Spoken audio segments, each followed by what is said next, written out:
Pagbilang ko ng 3, lilingon po kayo sa likod, ha? 1, 2, 3. Ayan na guys, yung bahay kubo ni Nanay Siding, na-deliver na. Ayan, ang dami nila oh. Ubuhatin na nila papunta dito. Diyan, dito ilalagay. Lalagay na nila yung semento, yung parang magiging base ng kubo. Ganda ng bahay kubo ni Nanay Siding oh. May 3 sliding door yan. Dito, sa taas, tapos sa likod. Paniguradong matutuwa si Nanay Siding dito. Sa taas medyo nayupi kasi nasagi sa may puno doon. Medyo masikip kasi dito kay Nanay Siding. Oh, may kanal. Ganda ng view ni Nanay Siding oh. Tapos ang sarap pa ng simoy ng hangin dito. Fresh na fresh. Malapit na, malapit na. Ang kwarto doon. Yun. Ito yung hagdan ni Nanay. Pag nilagay yung mga semento, hindi siya mahirapang pumasok sa kanyang bahay. Lalagyan natin ng solar yan. Ilaw para medyo aesthetic yung bahay ni Nanay Siding. Para pag sa gabi, makikita mo yan parang dim light or yellow light. Maraming salamat sa lahat ng tumulong sa pagbuhat sa bagong bahay ni Nanay Siding. Pwede, magkano po yung balance natin sa bahay kubo? Sir, na 25,000 ang balance natin. 23, 24, 25,000. Ayan. So maraming salamat po Eddie sa paggawa ng bahay kubo ni Nanay Siding. Thank you po. Thank you. Maraming salamat po sa pagtulong. Ready ka na sa surprise namin? Oo. Pagbilang ko ng 3, lilingon po kayo sa likod, ha? 1, 2, 3. Ayan na yung bagong bahay nyo, Nanay.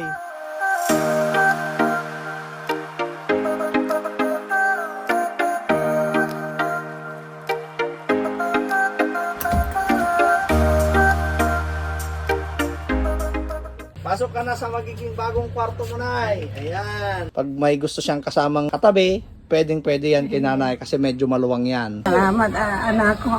Yung binigay sa akin. You're welcome po, Nay. May sorpresa pa kaming iba sa'yo. May mga ibibigay pa kami sa'yo, hindi lang yung bahay kubo mo. Maraming salamat na ako. Binigyan ka na rin lang namin ng bahay kubo mo. Mas gusto namin na mas maging komportable ka pa sa titirahan mo. Ibinilahan ka rin namin ng unan. Maraming salamat anak ko. Maraming salamat po sa lahat ng donors natin, Nay. Ito na yung bagong unan mo, Nay. Siyempre, pag may unan, meron din kama. Ito, Nay. Tapos, siyempre, meron pang mga bedsheets yan. Ayan. Ready ka na sa iba pa naming sorpresa, Nay?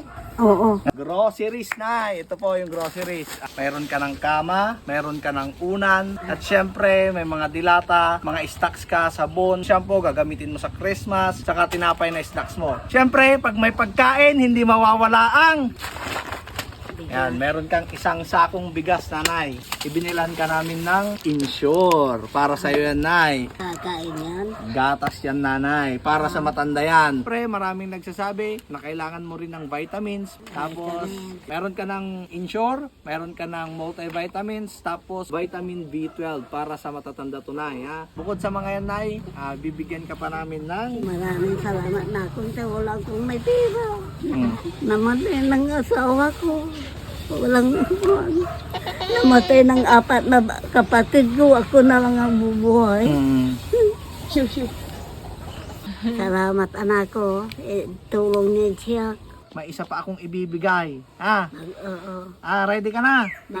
Magbigay ako sa simbahan. Magbigay kayo sa simbahan. Oo. Bakit? Tulong sa akin, sa inyo. Anong ibibigay niya? Dasal. Salamat po. Lumalakas ang katawan tayo. Ipagdadasal nyo kami, Nay. Ipagdasal nyo rin po yung mga tumulong sa inyo, Nay, ha? Oo. Ito yung kamay ni Nanay. Nagkasugat-sugat, nagkakalyo-kalyo dahil sa pagtitinda niya. Ganyan. Ready na? Nay, ito na. 1. Hindi, salamat. Ay, hindi pa yan yun. Meron pa. 2. Salamat anak ko. Wala akong pera. Meron pa. 3. 4,000 pesos para sa'yo, Nanay, na cash. Sabi ni Nanay, pupunta daw siya ng plaza, bibili daw siya ng step-in, payong, saka mga damit niya, at saka pupunta daw siya ng simbahan. Ayun, nabibigyan ng tulong. Anong uunahin niyo dyan, Nay? Magpapadasal na ako. Tapos? Magwalis. tulog. Tutulog na kayo dyan. Oo. Eh, sa inyo na yan, Nay. Gawin nyo kung anong gusto nyo dyan, Nay, ha? Oo.